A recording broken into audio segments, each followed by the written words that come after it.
And now we welcome in a fan favorite of the show. He does the PFF NFL show and also the lead NFL analyst for Pro Football Focus. It is Sam Monson. What is up, Sam?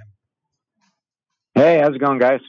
We're doing okay. I've been following your tweets, as one does, and some have pertained to the Minnesota Vikings offseason. And I just want to start with Anthony Harris here, Sam, because when we're having conversations about what this roster is going to look like, I think it could be very, very different from this year to next year if Anthony Harris doesn't want to resign, if they move on from Everson Griffin, from Linval Joseph, from Xavier Rhodes.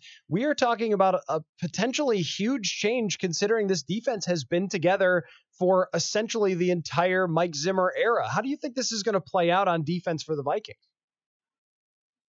Yeah, I mean, I think you're right. Whether they make those sweeping changes or not, there's a lot of changes that need to be made on this defense because it has gotten a little bit stale. It's lost some of the talent in certain key positions because guys like Xavier Rhodes just isn't playing at the level they expected from him and they need him to be playing at.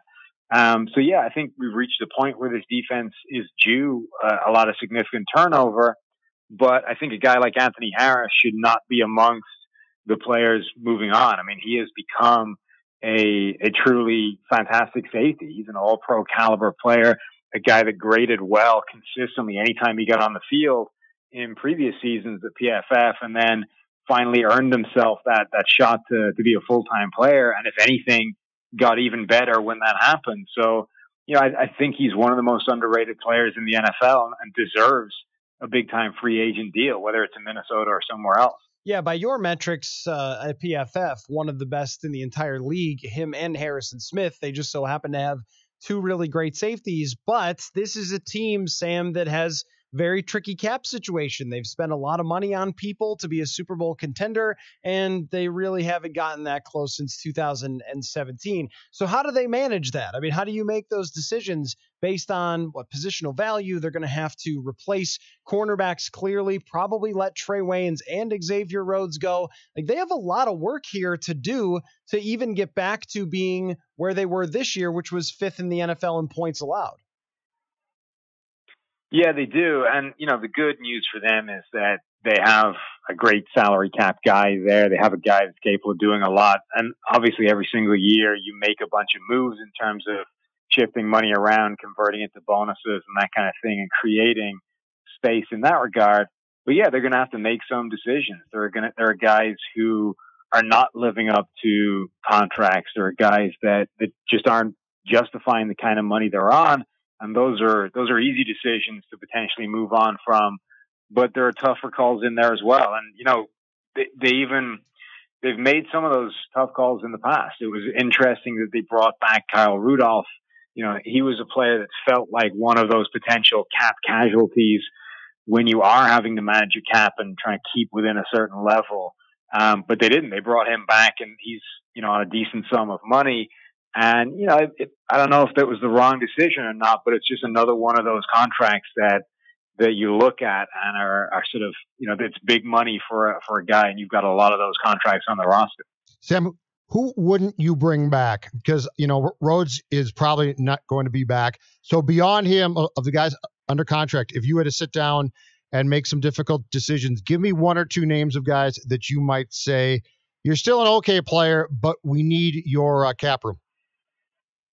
Yeah, I mean, I think the cornerbacks are the obvious thing. Rhodes, obviously, but Trey Waynes as well, was a moderate starting cornerback and is probably going to be that for the entirety of his career. And there's value in that, but it depends, what that's going to cost. Can you get a Trey Waynes level productive player for either a lot less in terms of contract outlay or in the draft? I think you kind of have to back yourself to say that, yeah, we can. And so, I think those are the two most obvious players. Neither of those cornerbacks is really living up to the kind of reputation that they should, whether it's, Xavier Rhodes being a top corner in the past or Trey Waynes being a former top pick. They've got to look to get cheaper at that position. Talking with Sam Monson of Pro Football Focus here on Purple Daily. All right, let's talk about the quarterback situation, Sam. Now, I was going through for an article here all the numbers over the last 5 years as a starter, and in a lot of different areas, Kirk Cousins is among the top five in this, adjusted yards per attempt and all those things. And this year was by far his best Pro Football Focus performance. And I guess I wonder if you think that this is more of who he is, that he can be top five by your guys' metrics and lead an offense that's top 10, or if this is the outlier season that they need to not judge a future extension on. Yeah, I mean, I think obviously this season shows he can be that guy, but just the way all this kind of stuff works, always lean with the larger sample size. And the larger sample size for Kirk Cousins says that he is closer to a, top 15, top 10 quarterback than he is a top 5 one. I think ultimately this was the high end of what you would have expected from Kirk Cousins when you made the deal to bring him in. I don't think anybody was ever under the illusion that Kirk Cousins is an all-pro caliber quarterback, but he was a quarterback that's capable of giving you this kind of performance, which if it had been on, the 2017 Vikings, might have been enough to win them the Super Bowl, but it wasn't. It was on the 2019 version, and they just didn't have enough talent to beat teams like the 49ers, despite Kirk Cousins being at this kind of level. So, I don't know that he's not worth an extension, a big money extension, because look, he's already on a lot of money, and it's not necessarily an unjust sum. It's just that you need to understand the kind of roster you still need to be able to put around him with that amount of money already committed to one player. And that, has its own set of challenges. Sam, with where the position is going to, when you look at Kirk, to me, it strikes me as if this was, let's say, 2004, okay? Kirk Cousins is just fine. He might not be great, but he's just fine. But just as far as not just from what the numbers say, but also with where this position and this game is going, are we also to a point where Kirk Cousins' style of play, unless you're Brady, unless you're just phenomenal, really doesn't necessarily fit the direction of this league? I don't think so. I think if you have a quarterback that's mobile and can do, things outside the pocket, and avoid pressure or avoid sacks, be able to escape when guys get their hands on you, I think that's a huge bonus. But I don't think the guy that doesn't bring those things to the table is, archaic and an anachronism in today's NFL. I think he still has a spot. But again, it highlights the things that you need to put around Kirk Cousins in order for him to win you a Super Bowl. It's not that it's impossible, but you're not going to do it with an offensive line that's not good. An offensive line that can't pass protect, teamed with a guy that can't move, and anytime somebody puts their hand on him, he turtles up and hits the floor. That's a bad combination. You're going to need to do one of this. Doesn't sound good, Sam. This doesn't sound good right now. Other than that, it's fine. I mean, you need to change one of those outlooks, right? You either need to change the quarterback so that when somebody puts a hand on him, he can escape and make a play, or you need to get people that are better at preventing people putting a hand on him. It's not that one of those is necessarily a better way of going. It's just that one of them has to happen. All right, so how do they fix the offensive line to the point where Cousins won't make them worse? Because I was looking back through his career, Sam, on you guys, numbers of how often he gets pressured. And guess what? It's always a lot.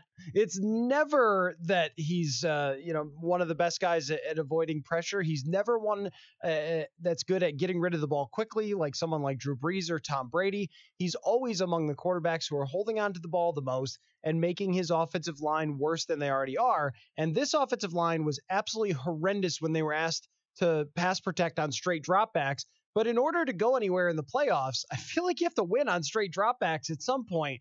So, I mean, there's no like left tackle free agent that just solves your problems. The left guard is the least valuable position out there. The center they're going to stick with for a while. The right guard at least will be the same next year. I just don't see how exactly they're supposed to do this to get to a point where your offensive line is so good that Kirk Cousins won't make them worse. I don't think it needs to be so good.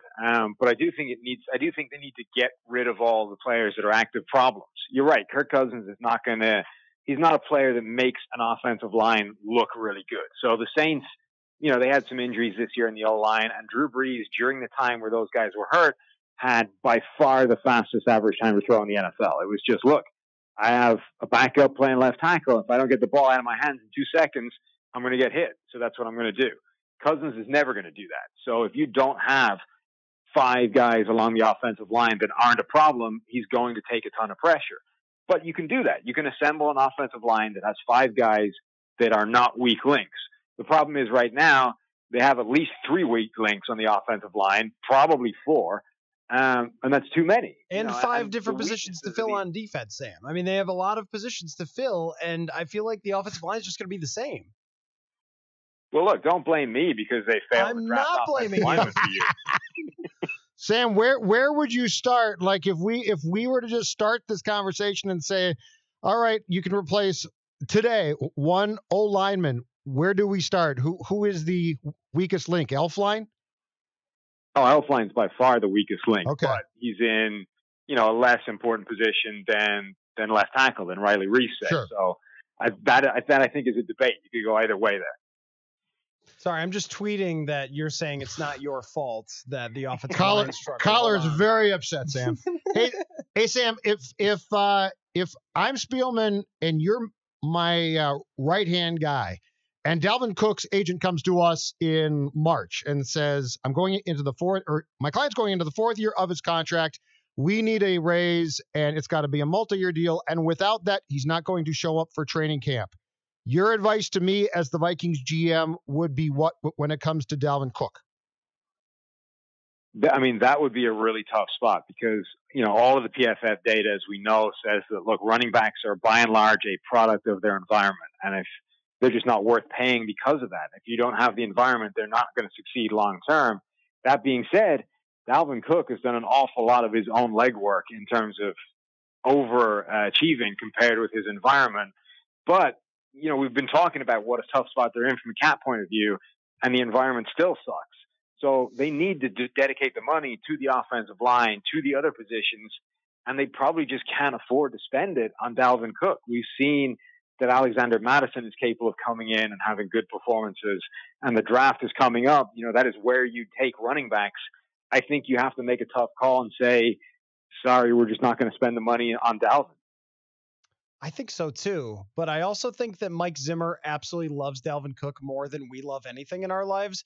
And so I feel like he would pressure them to try and keep Dalvin Cook. And this is where I wonder what you think about Mike Zimmer's position, Sam, where he still is not off the hot seat entirely because of what happened in San Francisco and still coming up short again of reaching the NFC Championship game since spending all that money on Kirk Cousins. His defense started to slip a little bit this year, and now there's a lot of changes that are going to be coming. And I just think they're in an awkward position because leading up to this, it was all Mike Zimmer's brainchild. It was his vision to build the defense this way, and it came to fruition with a number 1 defense in 2017, but it hasn't entirely worked since then, and I'm not sure who is calling the shots on the roster from here going forward. So I think it's just kind of a strange spot they're in, Sam, with Mike Zimmer. Yeah, I mean, I think for the first time, this roster needs like a significant overhaul. The first time round, it was, well, let's just change the quarterback. Everything else is kind of in place. We just need a guy that's capable of winning games that, Teddy or Case Keenum, those guys are not capable of winning. So we'll bring in Kirk Cousins, we'll spend the money there, and he'll paper over whatever other cracks we can't spend on because of that. Now they've reached a point where it's like, all right, this whole thing is not working. We're going to lose a bunch of guys. Other people need replacing. Now we have a significant rebuild job to do to even get back to the point of being competitive again next year.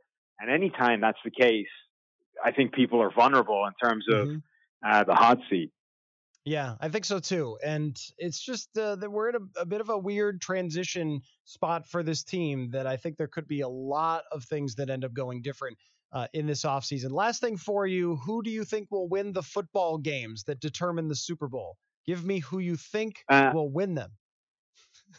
I'm going to be boring and just go with both the favorites. I think, they're favorites for a reason. It's tough to look beyond either one of them. I do think that the NFC Championship game in particular will end up being a much closer game than it was the last time those two teams face. If for no other reason than Aaron Rodgers is playing completely differently than he did that day. How many radio hits do you do where they're like, all right, Sam, what do you think of this game? Because I know that every time I would do one last week leading up to the Vikings and 49ers, what do you think of Kirk Cousins? Well, do you have like 11 hours for me to just tell you everything I think?